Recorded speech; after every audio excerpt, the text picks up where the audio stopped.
Quem é que nos sustenta? Quem é que nos mantém em pé? Quem é que nos mantém firmes? Quem é que garante que eu e você um dia desfrutaremos a eternidade com o nosso Criador? Quem pode garantir isso? Você tem essa certeza, essa convicção? A Bíblia diz que nós devemos ter essa convicção.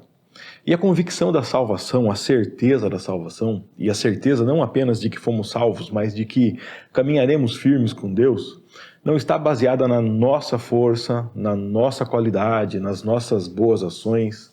Está baseada na graça de Deus, é sustentada, pela graça de Deus. O mesmo Deus que nos salva é o Deus que nos mantém de pé, é o Deus que caminha conosco.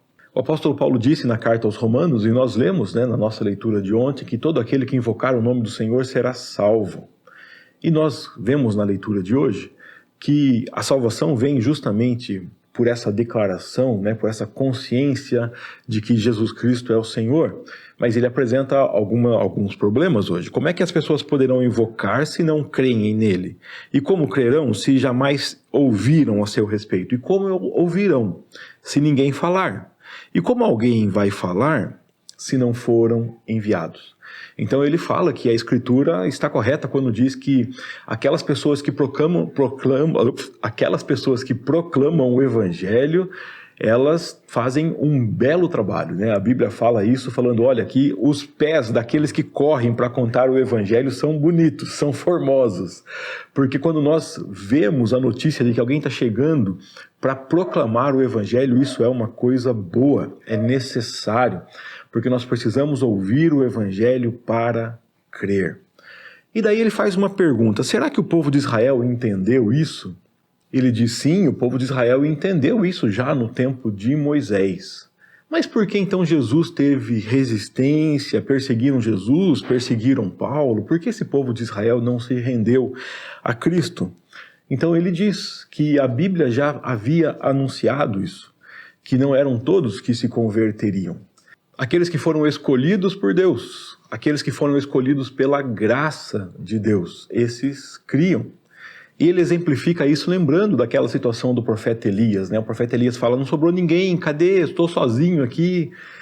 Quando ele sofria aquela perseguição de Jezabel, de Acabe, e Deus fala para ele, não ache que você está sozinho, eu tenho meus escolhidos. Tem mais 7.000 pessoas aí em Israel que não dobraram seus joelhos para a idolatria. Então Deus chama pessoas porque Ele quer, pela graça dEle. E nós só podemos desfrutar essa graça de termos sido chamados por Deus.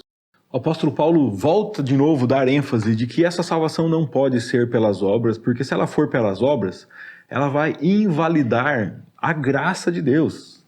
Olha só o que ele diz. Essa escolha se dá pela graça de Deus, não se baseia na obra deles, pois nesse caso, a graça deixaria de ser o que verdadeiramente ou seja, gratuita e não merecida. Você já pensou sobre isso? Deus te chama sem você merecer? Deus te chama de graça e Ele faz isso para provar que Ele é bom. Eu estou voltando a esse assunto com você e prestando atenção nisso de novo, porque essa certeza, ela não deve apenas nos colocar numa situação de falar, que bom, eu sei que já estou salvo e agora eu vou ficar tranquilo e descansar com isso. Não, não é isso. Você está salvo, mas aquele que salvou você, ele vai levar você até o final, ele vai caminhar com você. Aquele que salvou você, ele sustentará você. Aquele que começou a boa obra em você, vai continuar essa boa obra transformando você, fazendo de você aquilo que nós já vimos aqui, imagem de Jesus. Deus chamou você, Deus salvou você, Deus deu vida para você. Como é que você age agora com essa vida? Como é que você vive? Como é que você demonstra que existe vida de Deus em você? Já imaginou? Como será essa terra? Como será a nossa sociedade? Como será a minha casa? Como será a sua casa? Como será a nossa cidade? Se nós formos realmente pessoas iguais a Jesus, que impacto nós poderemos dar, gerar, produzir? O que poderemos fazer Como poderemos demonstrar a esse mundo o que é amor de verdade, o que é honestidade, o que é bênção? Demonstrar a graça que recebemos. Como vai ser bom se nós pudermos distribuir graça de Deus, ao invés de distribuir brigas, raiva, ódio, rancor e tantas outras coisas ruins. Já imaginou isso? O apóstolo Paulo, no final do trecho que nós lemos hoje, ele termina com uma reflexão. Ele fala: Israel rejeitou o Senhor e o Senhor escolheu os gentios. Se a rejeição de Israel já causou bênção a gentios, já imaginou o que produziria a conversão de Israel? Já imaginou? E eu penso aqui, se o nosso coração duro, a nossa rejeição, a nossa resistência em obedecer à voz do nosso Senhor, já é um sinal da bênção de Deus, já produz esse sinal que nós vemos hoje aqui nas nossas vidas, da certeza da salvação, das coisas boas que as igrejas produzem, os filhos e filhas de Deus produzem nesse mundo. Nós já conseguimos salpicar um pouco esse mundo com a graça de Deus, com a bênção de Deus. Já imaginou o que nós produziríamos, o que nós mostraríamos a esse mundo se a nossa vida fosse integralmente do nosso Senhor? O nosso Senhor nos chamou para isso. Revelou para mim e para você que Ele nos salvou antes de todas as coisas, que Ele nos escolheu justamente para testemunharmos para o mundo quem Ele é, para anunciarmos para o mundo as maravilhas daquele que nos chamou das trevas para a sua maravilhosa luz.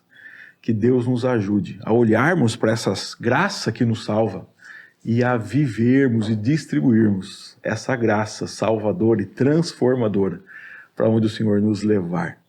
Que bênção ler mais um trecho da Bíblia com você. Peço a Deus que nos abençoe para que possamos continuar lendo a Bíblia juntos. Você não conhece ainda a Bíblia 365? Ela é feita para que você leia a Bíblia toda em um ano e nós estamos seguindo a sequência dela. Olha aqui na descrição do vídeo que tem link lá para você comprar o seu exemplar. Se você entende que essa mensagem pode ser bênção na vida de outras pessoas, compartilha, tá bom? Antes de ir embora, deixa um joia e verifica se você está inscrito no nosso canal. Espero encontrar você aqui na nossa próxima leitura, lendo a Bíblia todos os dias aqui. Um grande abraço, Deus te abençoe e até o nosso próximo vídeo, se Deus quiser.